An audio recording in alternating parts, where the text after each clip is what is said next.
Students, welcome to Ritika classes. आज हम लोग वर्नर थ्योरी पढ़ेंगे। ठीक है। जो मेन मोटिव है इसका वो ये है इस वीडियो का कि हम लोग ना सबसे पहले सीबीएसई के क्वेश्चंस जो आते हैं ना वर्नर थ्योरी से रिलेटेड, वो सॉल्व करना सिखाऊंगी मैं इसमें। उसमें मैं आपको ट्रिक सिखाऊंगी। पर हम लोगों को पहले कंसेप्ट समझना पड़ेगा वर्नर थ्योरी का।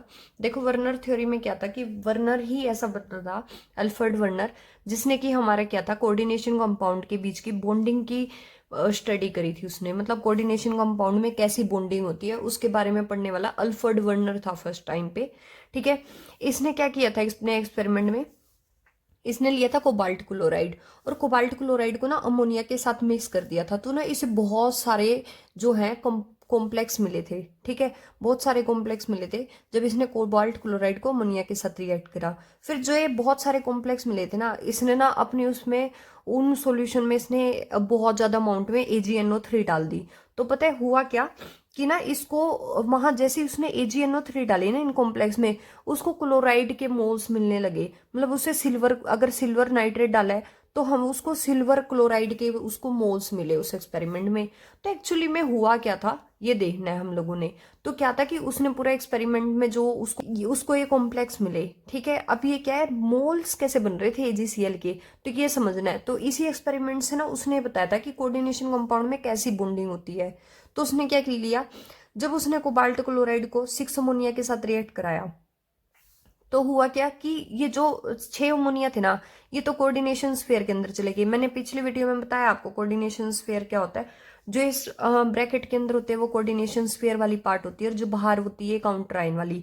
तो काउंटर आयन वाले डिसोशिएट होते हैं। तो जब AgNO3 डाला होगा तो ये AgNO3 के साथ रिएक्ट हो गए होंगे 3Cl। तो इसने यहाँ पे कितने मोल्स दे दिए, 3 AgCl दे दिए, 3 मोल्स दे दिए AgCl के। ऐसे ही इसके साथ हुआ होगा कि COCl3 5 अमोनिया थे। ठीक है, तो हमारे पास क्या था कि जो हमारे पास 5 तो अमोनिया थे, अब 6 बनाते हैं कॉम्प्लेक्स, ऑक्टाहेड्रल कॉम्प्लेक्स जो 6 बनते हैं। ठीक है, तो 5 तो अमोनिया हो गए। एक जो था हमारे पास 3Cl देना, तो एक Cl इसको, और 2 Cl बाहर थे। तो ये जो 2 Cl थे ना, इन्होंने AgNO3 के साथ मिलके 2 AgCl के सोल्ट दे दिए, मोल्स दे दिए होंगे।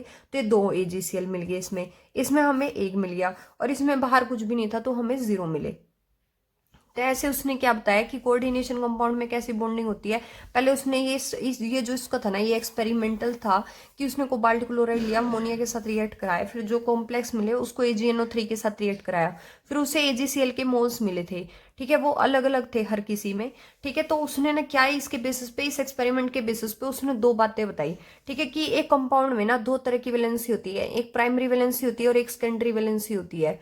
ठीक है, जो हमारी प्राइमरी वैलेंसी होती है ना, उसको एक तरीके से हम लोग ऑक्सीडेशन स्टेट बोलते हैं। जैसे कि अगर मैं आपको इसमें बताऊं ना, कोबाल्ट क्लोराइड इसमें हमारे पास COCl3 में, तो हमारे पास देखो इसकी अब मुझे क्या, आपको क्या लग रहा है, 3Cl है, अच्छा इसकी वैलेंसी इसलिए 3 होगी। नहीं जी, इसकी ऑक्सीडेशन स्टेट देखनी है आपने। इसमें 3+ है तो इसकी वैलेंसी 3 होगी। तो ये ऑक्सीडेशन स्टेट जो है ना, वो इसकी प्राइमरी वैलेंसी होती है सिंपल कंपाउंड्स में। अगर जैसे मैं आपसे पूछूं इसमें PtCl4 में बताओ, तो PtCl4, तो ये 4 पॉजिटिव दे रहा होगा, ये 4 Cl नेगेटिव ले रहे होंगे, तो इसमें 4 ऑक्सीडेशन स्टेट। यहाँ पे ऐसे ही कॉपर 2 पॉजिटिव होगा। ठीक है, तो इसकी जो हमारे पास प्राइमरी वैलेंसी होगी कॉपर की, वो 2 होगी। ठीक है, और AgCl में Ag पॉजिटिव होगा, तो इसकी ऑक्सीडेशन स्टेट क्या होगी भाई, 1 होगी। ठीक है, तो हमारे पास प्राइमरी वैलेंसी हम लोग सिंपल कंपाउंड्स में देखते हैं। ठीक है, प्राइमरी वैलेंसी का होता है ऑक्सीडेशन स्टेट, बोला इसने कि प्राइमरी वैलेंसी ऑक्सीडेशन स्टेट होती है। और आप सबको पता है कि जो मैंने पीछे भी बताया था कि जो भी कोऑर्डिनेशन स्फीयर में जितने भी ये होते हैं, जैसे अमोनिया 4, ये Cl2 है, ये नॉन आयनाइजेबल पार्ट है। मतलब अगर आप इसको किसी भी चीज सॉल्यूशन में डिसॉल्व करने की कोशिश करोगे ना, तो यही होएगा, सिर्फ ये डिसोशिएट नहीं होएगा। ठीक है, तो ये कॉम्प्लेक्स की पहचान होती है। अब क्या होगा कि हमारे पास जो नॉन आयनाइजेबल पार्ट है, उसी को ही हम लोग सेकेंडरी वैलेंसी कह रहे हैं।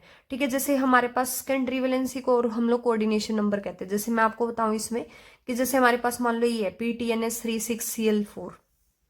ठीक है, इसमें हमारा जो नॉन आयनाइजेबल पार्ट है वो इधर कितने हैं हमारे पास, 6 अमोनिया है। ठीक है, ये हमारे पास आयनाइज नहीं होंगे। तो ये जो नॉन आयनाइजेबल पार्ट में अमोनिया हमें कभी भी आयनाइज होंगे नहीं। तो इसमें इस प्लेटिनम मेटल का कोऑर्डिनेशन नंबर क्या है, 6। तो इसमें 6 होगी सेकेंडरी वैलेंसी। इसका कोऑर्डिनेशन नंबर कितना है, 6, तो इसकी वैलेंसी होगी हमारे पास सेकेंडरी वैलेंसी 6।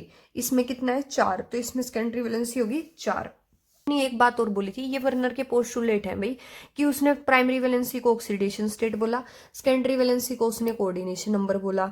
ठीक है, अब हमारे पास क्या है, उसने अपने पोस्टुलेट में बोला कि जो ये आप बोल रहे हैं ना, ये जो सेकेंडरी वैलेंसी है, सेकेंडरी वैलेंसी जो डायरेक्शनल होती है, मतलब उसकी एक पर्टिकुलर डायरेक्शन है। जैसे अब मैं मान लो एक कॉम्प्लेक्स, मैंने उसका एक कॉम्प्लेक्स दिखा रही हूँ मैं आपको, ठीक है, बाकी आप बना के देख लेना, CuNH3 6Cl3 मिला जैसे हमें। ठीक है, तो जो ये हमारे पास ये वाला पार्ट है ना, ये NH3 6 से तो नॉन आयनाइजेबल पार्ट है, मतलब ये सेकेंडरी वैलेंसी है। ठीक है, 6 अमोनिया सेकेंडरी वैलेंसी है, तो इसको हम लोग ऐसे डार्क वाले से शो करेंगे। ठीक है, और जो हमारे पास ये बाहर है, ये जो हमारे पास इसकी मतलब ये हमारे पास बाहर वाली जो है, ये प्राइमरी वैलेंसी है। तो ये नॉन डायरेक्शनल है, किसी भी डायरेक्शन में बना सकते हो आप। ये 3Cl मैंने बना दी, और ये डायरेक्शनल होती है। देखो ऑक्टाहाइड्रल में ऐसे कुछ अरेंजमेंट होता है ना, जिसको हम लोग कोऑर्डिनेशन पॉलीहेड्रल बोलते हैं। माने कि अगर टेट्राहेड्रल बोल रही हूँ तो मैं कार्बन के ऐसे होंगे। ठीक है, अगर मैं स्क्वायर प्लेनर बोल रही हूँ तो हमारे पास ऐसे हो जाएंगे। ठीक है, तो ये हमारे पास जो ये अरेंजमेंट होते हैं ना, इनको हम लोग कोऑर्डिनेशन पॉलीहेड्रल बोलते थे, कि सेकेंडरी वैलेंसी हमेशा ऐसे अरेंज होंगी, जैसे कि ऑक्टाहेड्रल की शेप में। अगर मान लो 6 है तो ऑक्टाहेड्रल की शेप में होगी, 4 होगी तो टेट्राहेड्रल, ऐसे। ठीक है, ये आपको समझ आ गया होगा कि इसने जो अल्फ्रेड वर्नर ने जो हमारे पोस्टुलेट में दी, उसने एक तो बताया कि प्राइमरी वैलेंसी जो होती है वो ऑक्सीडेशन स्टेट होती है, और जो हमारे पास सेकेंडरी वैलेंसी होती है वो कोऑर्डिनेशन नंबर होता है। तो आपको भी सबको पता चल गया होगा। पर क्या आपसे कभी भी पोस्टुलेट्स ऐसे, मतलब बहुत कम चांसेस होते हैं कि हमसे पेपर में ना पोस्टुलेट्स पूछे। ठीक है, तो पर इससे रिलेटेड जो क्वेश्चन आता है ना, वो समझना बहुत इंपॉर्टेंट है। जैसा एक बोर्ड में क्वेश्चन आया हुआ है, वैसा मैं आपको एक सोल्व करके बता देती हूँ, बाकी सेम ऐसे ही रिपीट होते रहते हैं। ठीक है, देखो इसका उस कंसेप्ट से कोई लेना देना नहीं है कि वर्नर थ्योरी के जो पोस्टुलेट्स हैं, बट थोड़ा थोड़ा सा हम लोगों ने इसमें सिंपल ट्रिक्स लगानी है इस क्वेश्चन को करने के लिए। ये वर्नर थ्योरी से रिलेटेड क्वेश्चन है। उसने बोला CrCl3 हमारे पास और 6H2O ऐसे दिया हुआ है। ठीक है, उसने जब AgNO3 के साथ मिक्स किया ना, तो उसे 2 AgCl मिले। अब मैंने बोला कि 2 मोल्स AgCl के वही मिलेंगे जो 2 Cl बाहर होंगे। ठीक है, इट मीन्स इन 3 Cl में से 2 Cl तो बाहर हो गए, मतलब 1 Cl अंदर होगा। अब जो हमारे पास क्रोमियम जो है वो सेंट्रल मेटल एटम है। ठीक है, अब ये 6H2 है। ठीक है, तो हमारे पास कितने बॉन्ड बनने हैं? 6, एक तो Cl हो गया, तो हमारे पास अंदर वाटर कितने आएंगे? 5। तो हमारे पास जो वाटर आएंगे यहाँ पे कितने आएंगे? 5।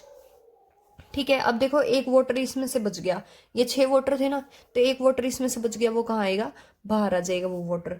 ठीक है, तो हमारे पास अब देखो ये जो है हमारे पास, ये हमारे पास जो इसका स्ट्रक्चर हो गया, स्ट्रक्चर फॉर्मूला जो इस कॉम्प्लेक्स का पूछा था हमसे। ठीक है, तो ये बात याद रखनी है, जितने मोल्स मिलेंगे GCl के तो उतने Cl बाहर रखने हैं, और जो वाटर एक्स्ट्रा बच जाएगा वो वाटर जो 20 के साथ है, जो एक्स्ट्रा बच गया वो बाहर। ठीक है, बाकी सारा अंदर। ये तो स्ट्रक्चरल फॉर्मूला हो गया हमारे कॉम्प्लेक्स का। अब ऐसे ऐसे रिलेटेड ये क्वेश्चन है, ये आपने करना है और मेरे को कमेंट सेक्शन में बताने करके। ठीक है, और बाकी मैं कमेंट सेक्शन में भी इसका आंसर लिख दूंगी कि when a coordination compound CuCl3 6 ammonia is mixed with the AgNO3 3 moles of the AgCl मिल रहे हैं। अब मैं आपको एक हिंट दे देती हूँ, 3 मोल्स ऑफ AgCl मिल रहे हैं ना, मतलब कि हमारे 3 Cl बाहर होंगे। ठीक है, तो हमारे पास देखो मैं करके दिखा देती हूँ, 3 Cl बाहर होंगे, तो हमारे पास क्या होगा कि हम लोग बाहर लिख देंगे इसके 3 Cl। ठीक है, अब देखो तीनों Cl बाहर चले गए, अब अंदर तो कोई बचा ही नहीं, मतलब 6 अमोनिया हो रहा है, तो कोबाल्ट है वो कितने बॉन्ड बनाएगा? 6। ठीक है, तो अमोनिया 6 के 6 अंदर चले जाएंगे, तो कोई एक्स्ट्रा तो बचा ही नहीं। तो ये हमारा जो है इस क्वेश्चन में जो हमारा स्ट्रक्चरल फॉर्मूला पूछा था ना कॉम्प्लेक्स का, उसका आंसर है ये, कि हमारे 3 मोल्स मिल रहे, तो 3 Cl बाहर और बाकी सारा अंदर। ठीक है, तो अगर आपको मेरी वीडियो पसंद आई तो आप हमारे चैनल को लाइक शेयर एंड सब्सक्राइब करें। Thank you very much.